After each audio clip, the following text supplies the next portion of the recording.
À la une, la prolifération des maquis à Abidjan, une activité qui n'est pas sans inconvénients pour les consommateurs. La cause, vous le verrez dans ce journal. Le terminal à conteneurs du port de San Pedro se modernise, 3 nouvelles crues réceptionnées. Et puis au Sénégal, manifestation civile, les autorités sénégalaises ont suspendu le signal de 2 télévisions privées. Bonsoir et bienvenue à ce 19h45. Les maquis, bars et espaces de rencontre poussent un peu partout dans la capitale économique. Le phénomène a atteint une certaine proportion, pourtant il n'est pas sans conséquences. Je vous propose de suivre à présent ce reportage de Denis Kouman. Espaces de consommation gastronomique et aussi de débit de boissons, les maquis font partie du paysage ivoirien et en sont même une identité culturelle. Ils connaissent une évolution vertigineuse et rivalisent d'ingéniosité pour attirer la clientèle. Cette expansion de maquis n'est pas du goût de tous. Aujourd'hui, on voit que la jeunesse s'intéresse à l'alcool. C'est pourquoi les gens essaient de construire des maquis partout. Je n'ai jamais aimé, voilà, parce que aujourd'hui on a vu on voit que avec les actions qui se passent au maquis, ça pousse les jeunes filles de se donner à la prostitution, le banditisme. Bon, en tout cas, tous ces mots-là, vraiment, je vois que ça met la société en danger, quoi. Voilà, donc la multiplication des maquis, vraiment, moi je vois que c'est un danger. La proximité de ces espaces avec les habitations cause souvent des désagréments. Nuisances sonores et insécurité sont entre autres le lot des riverains. Franchement, un enfant, logiquement, doit dormir au plus tard à 19h, 20h, doit être à la maison. Mais malgré que tu veux l'imposer, les bruits de la musique, des autres enfants aussi dans la rue font que lui aussi, jusqu'à 21h, un enfant peut être encore dehors parce qu'il entend la musique, il est dans la rue en train de sauter avec ses amis. Tu vas le tirer, même va te coucher. Écoute même pas jusqu'à ce que... Donc c'est difficile l'éducation. Il n'est pas rare de voir dans les maquis et autres espaces des jeunes, surtout des mineurs ou des élèves en tenue scolaire, des comportements qui ne semblent inquiéter personne, mais qui pourtant s'avèrent dangereux pour l'avenir de la jeunesse et partant de la société tout entière. Il faut savoir que la loi interdit la consommation d'alcool aux moins de 18 ans. Une autre idée pour gagner de l'argent, c'est faire un métier comme la couture. Que ce soit des créations ou pour des retouches, la couture fait partie des activités les plus lucratives. On en parle avec Christian Gokra. Le métier de couturier fait partie du secteur artisanal, de la robe de mariée au costume, en passant par tous les autres types de vêtements. Le couturier réalise des pièces sur mesure et personnalisées grâce à un savoir-faire rigoureux. Une activité qui, pour ses artisans, permet de joindre les deux bouts. Ça va. Je ne peux pas dire. Juste que le métier, quand tu l'aimes, c'est pour.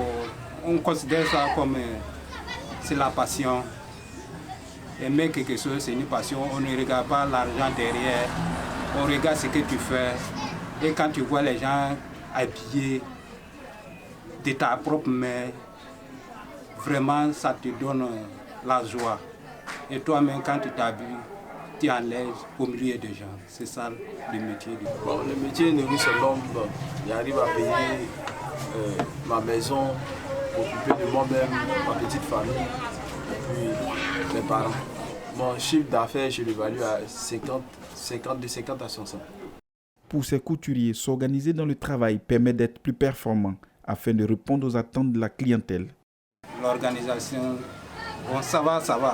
Quand on est ancien dans ça, et puis on a foi à ce que tu fais, on n'est pas obligé de se faire fatiguer le nerf, puis après tu vas te retrouver à l'hôpital, dépasser tout ce que tu as gagné. Donc il faut faire ce que tu peux, l'essentiel, c'est ce qu'on fait.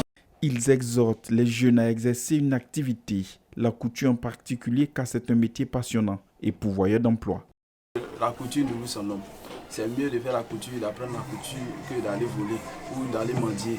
Beaucoup de jeunes aujourd'hui, même plein passent ici, donne-moi 100 francs pour que je puisse faire ça. Or, si la personne apprenait, on peut aller à l'école et puis apprendre. Pendant les vacances, on peut apprendre. On peut apprendre la couture, tout le monde peut apprendre la couture. Mais c'est une chose qu'il faut se donner. Et que tu ne peux pas apprendre. Et ça nourrit vraiment son nom. Le métier de couturier nécessite des travaux d'une grande minutie et d'une extrême précision. Il est donc recommandé d'avoir une très bonne vue. Il faut posséder en outre un trait particulier pour la mode, mais aussi un grand sens de l'esthétique, savoir choisir et harmoniser les couleurs et les matières. La modernisation du port de San Pedro, qui était au cœur de toutes les préoccupations depuis longtemps, devient progressivement une réalité. Le terminal engage la modernisation de ses équipements de manutention en attendant les gigantesques travaux d'extension du terminal à conteneurs du port de San Pedro. Ces investissements opérés participent au renforcement outillage de manutention en attendant le démarrage des travaux de construction du terminal prévu courant 2021. Ailleurs en Afrique, des manifestations civiles ont éclaté mercredi au Sénégal. Les autorités sénégalaises ont alors suspendu pour 72 heures le signal de 2 télévisions privées, Sen TV et Waf TV, coupables selon elles d'avoir diffusé en boucle les images des troubles provoqués lors des manifestations. Les précisions avec Landry Ponou.